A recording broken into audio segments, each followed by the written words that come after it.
A reading from the Holy Gospel according to Mark. Then they came to Capernaum, and on the Sabbath Jesus entered the synagogue and taught. The people were astonished at his teaching, for he taught them as one having authority, and not as the scribes. In their synagogue was a man with an unclean spirit. He cried out, "What have you to do with us, Jesus of Nazareth? Have you come to destroy us? I know who you are, the Holy One of God." Jesus rebuked him and said, "Quiet, come out of him."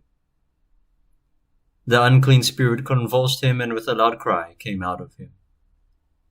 All were amazed and asked one another, "What is this? A new teaching with authority. He commands even the unclean spirits, and they obey him." His fame spread everywhere throughout the whole region of Galilee. The Gospel of the Lord. Twice in the Gospel, Jesus reveals himself to be the Messiah, the Son of God. As Jesus enters Capernaum and teaches in a synagogue, the people around Jesus did not publicly proclaim that Jesus Christ is the Lord, at least not at first. With a terrible sense of irony, it was the one possessed with an evil spirit, a demon, who cried out, "I know who you are, the Holy One of God." This whole scene plays out in a holy place where the Jews prayed, a synagogue.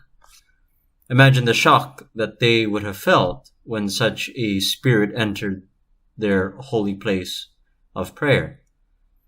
Imagine our own shock if a man claiming to be possessed by some kind of demon stumbled into the church during Mass and began manifesting, crying out obscene things. The devil here openly acknowledges that Jesus is the Son of God.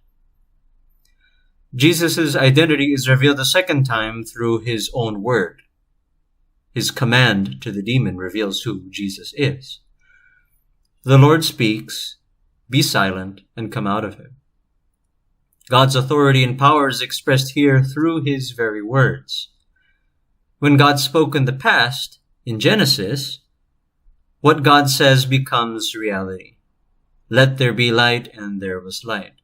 God created the universe simply by speaking. The same is true when Jesus speaks to heal others. "Be healed," and so it is. This is no different. Jesus' power speaks, and the devil is forced to leave.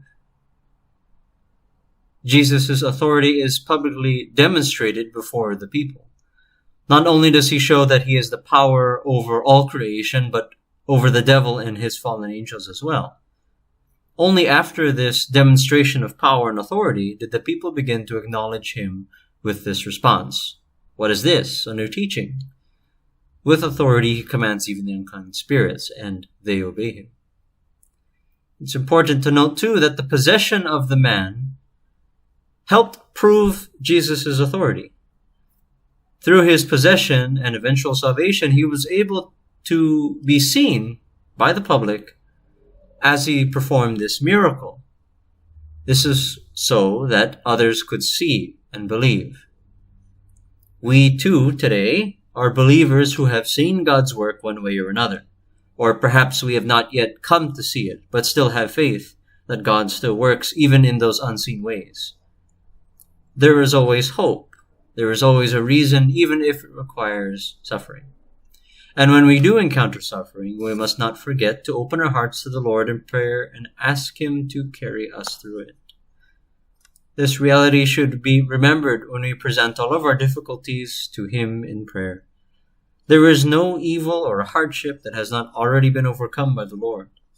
His victory was won on the cross when he gave his life for us, and when he rose from the tomb.